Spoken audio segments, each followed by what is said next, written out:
In Blender 4.2, you can stop worrying about keeping some modifiers at the end of the stack because you will be able to pin them to the end of it. The option is in the modifiers drop menu and is called pin to last. The pin can be removed by unchecking the box or by clicking on the pin icon. You can pin multiple modifiers, and priority will be given to the one you pinned first, and so on.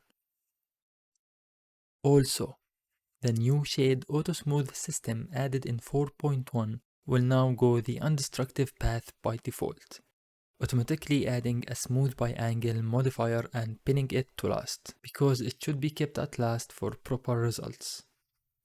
Just keep in mind whether you have other modifiers pinned or not.